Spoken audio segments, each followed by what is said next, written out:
polygamy before the relationship takes place, or that conversation about having multiple partners, is something which a lot of people miss, Muslims and non-Muslims. Because I think a lot of the time, that's an assumption going into the relationship, right?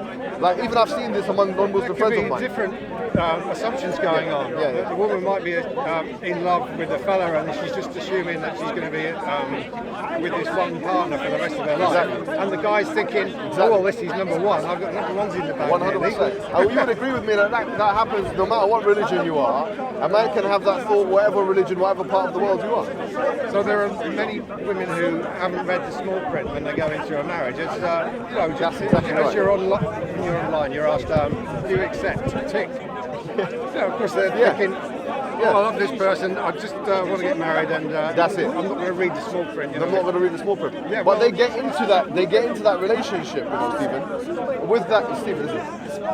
Oh, sorry. Sorry, I just guessed your name. Robert. So, you get into that relationship, right? And they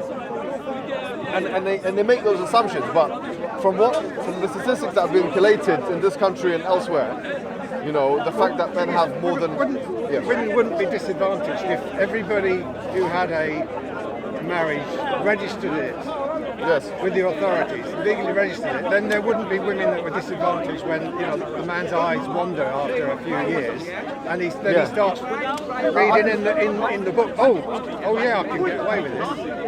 There's some issues with it. Do you know what it is, right? Divorce is much easier in Islam than it is in civil law. Yeah, well, it wouldn't be if everyone registered their marriage. No, what I mean is that if someone wanted to get divorced and within the scope of, they've registered their marriage, it's very difficult and sometimes very costly to get a divorce.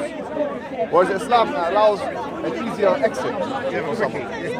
No, it's not that easy. Okay, maybe I elaborated upon that in a way that maybe it's not that easy. But what I'm trying to say is, if a woman wants to get divorced or a man wants to get divorced in Islam, all they really have to do, for a man it's easier actually. You shout it out 4 times. No, it's 3. For the woman, it's 3. No, but you don't do it in one majlis. You don't do it in one. But a woman, why can't a woman do that? You see, it's not equal. It's not equal. No, I agree with you. Okay, so what I want is for all your sisters and brothers within the Muslim community. But can I say one thing? To experience the same equal rights as everyone else. Well, this is what I'll say to you, right? In Islam, the presupposition is that different things should be treated differently, right? So you and I, just in the beginning of this conversation, you said, and I heard you say it, you said that we as men, we want to be in polygamous relationships. Women don't want to be in that kind of relationship. They only want one. What I'm saying is that that's a physiological, biological reality, isn't it? Islam says, okay, let's cater for that need.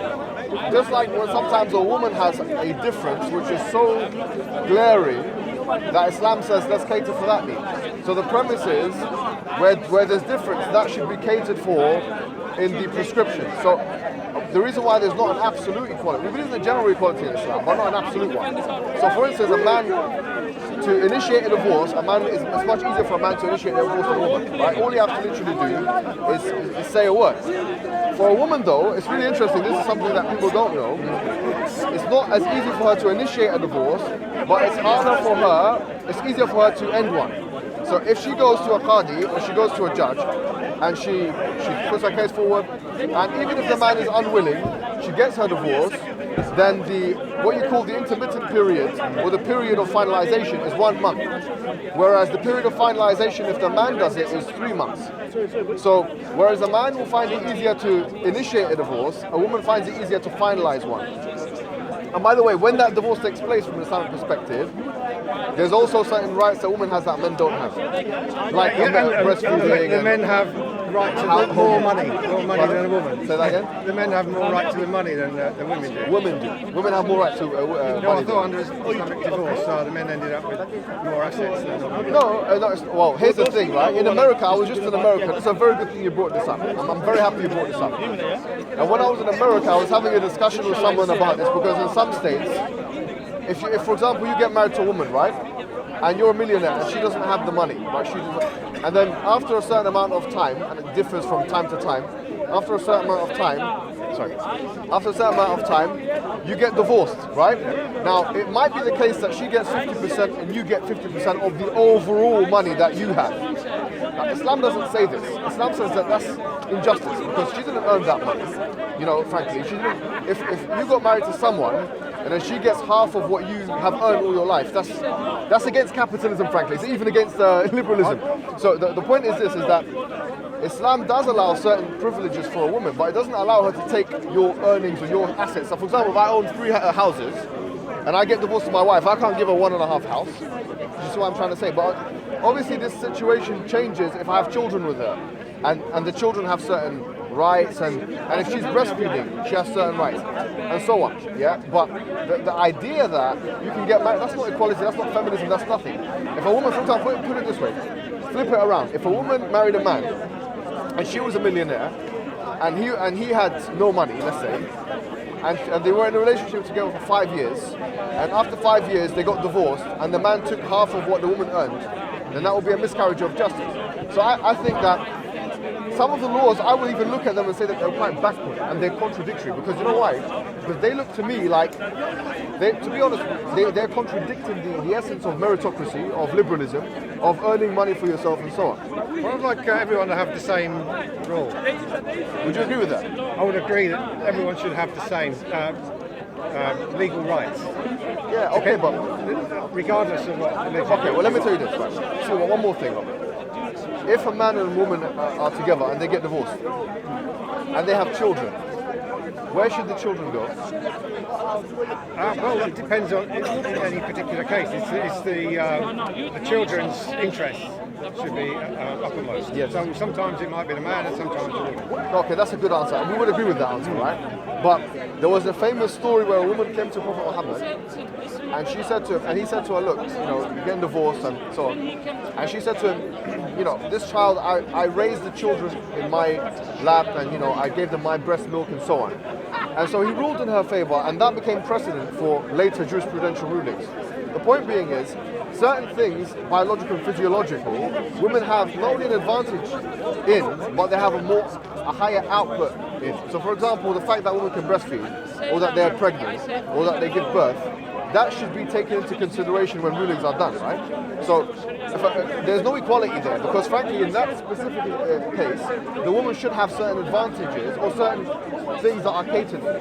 Like for example, a man should be able to give her, if he's divorcing her and she's breastfeeding, then why is he not giving her money for that milk if it's her children and his children, right? So in Islamic law, the man has to give the woman money for that milk if he divorced her, and some schools even say whilst they're married together, because it's both of their children that we're talking about. But the point I'm making is that this nuance, which results from anatomical and biological difference, is sometimes lost in translation when we're talking about country law. So okay, well, everything should be equal, but what about those circumstances there? What about if you have a disabled person? There's always going to be some variable which is going to make things a little bit different. And sometimes that variable can be a biological one, which results directly from gender or even sex. So I would say that, yeah, I agree with you generally speaking about this. I think it's a danger of being just dogmatic, that you have to look in the book to see what the book says. Well, that's what lawyers do. But the judges don't always do that in a divorce case with children. They don't look in a book and say, oh, well, that's called this. What they do is they look at the case before them. Yeah, but they also look at precedents and case law, which is usually in a book. However, they're not dogmatic when it comes to these issues around children. I agree that you should have flexibility in money, but I do agree, yeah. What I want to tell you is about a recent court case which has set a precedent regarding Islamic divorce. So, in the Marriage Act, there are marriages, there are relationships which aren't marriages. Yes. And there, civil partnership. Yes, you've got legal marriages. Civil partnership. Yes, so you've got marriages that aren't registered, marriages that are, yes, and relationships that aren't. Yes. So an Islamic marriage has been ruled as a marriage under law, not registered, even though it's not registered. So a Muslim woman can get the exact same rights now. This is just over 6 months ago, But even though you haven't registered your marriage and you divorce and you think you don't have any obligation to pay or anything, that's not the case. I'm not It's here. not the case. No, but you know what's even more interesting though? If a woman, think of it this way, just do a study. I know this might not. So Yes, sir, go ahead. that is an important point. Yeah, I get it. If a Muslim does a marriage Yeah. under Islamic law, doesn't register it, Yeah. and then there is a divorce, Yes. the woman has the exact same rights By as the if way, she I was don't married disagree. in law. I don't disagree with this. I'm not against that, right? If a woman wants to, or a man wants to